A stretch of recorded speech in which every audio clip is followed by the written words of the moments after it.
Boutique bijoux d'or Mossi Elengi. Boutique bijoux d'or Mossi. Voilà, couleur riche. Boutique bijoux d'or Mossi. Boss, voilà, couleur riche. Boutique bijoux d'or. Boutique bijoux d'or Mossi Elengi.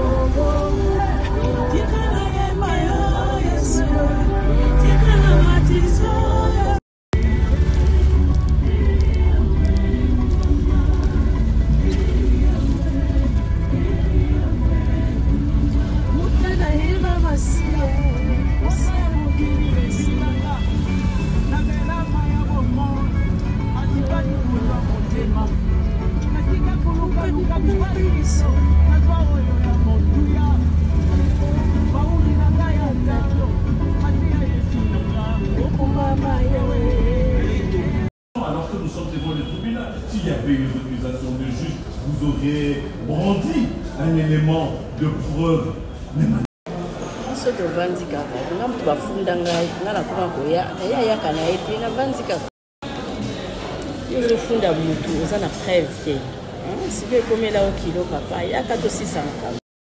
Okota na famille ya bato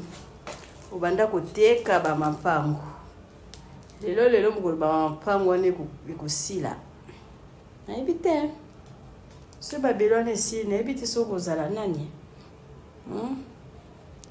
donc grâce à ba mampango na yo oyo okoma koteka ya bato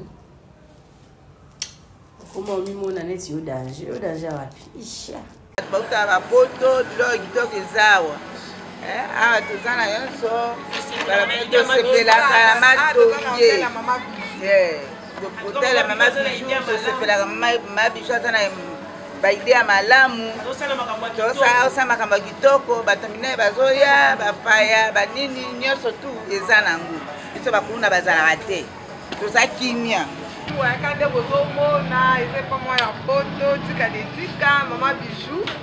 toyambaka bato minene ya jete epuis mama bijou atiki biso te ate esu boutique ate boutique nyonso komuka ezali ezala parfum ezala dedora ezala masanga nyonso ezali chez mama bijou chez mama bijou soko oyi okolala kitoko muka eza te climatisé courant wow nyonso ezali chez mama bijou otaka bato bauta bipai na bipai bayoretrouve pa mama bijou pa mama bijou kitoko wapi pa mama bijou mwa ezali mama bijou bayo sika eye na kati ya matonge auberge na biso ezali wana mpona baséjour na bino botala ndenge mama bijou abongiseli bino place ya kitoko ya kolia place na biso ya détente toza na malewa oyo tolambaka kitoko na kati mama Nadine azozela bino botala tokoti na appartement numéro 5 oyo mama bijou alobaka chambre ya pamba chambre ya pamba na biso toza na douche debout ya propre toza na lit ya 2 personnes toza na climatiseur tokoti na appartement numéro 3 oyo pe lisusu ezali kaka chambre ya pamba na kati ya appartement numéro 3 eza na tv eza na frigo eza climatisé eza vraiment propre makasi botala toilette nango appartement numéro 5 oyo tokotaki liboso bomoni sikoyo tokoti na kati ya salon oyo tobenga yango appartement numéro 6 appartement numéro 6 oyo ekomaka 2 chambres na appartement numéro 5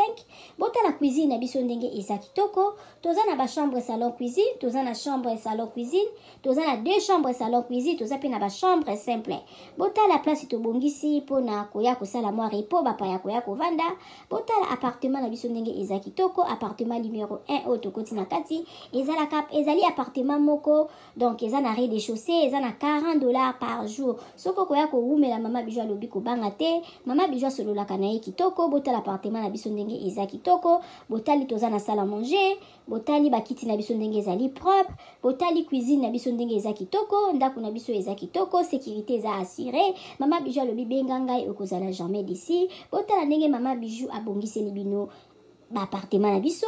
mama bijou alobi mbangu de pe malembe tokokoma botala mosala na biso ndenge ezotambola kitoko mama bijou alobi toza na problème ya mai te toza na problème ya courant te toza na départ unique toza na groupe tema na yo appartement na biso tobandi à partir ya $15 seulement ozwi chambre na yo ya kolala ya bien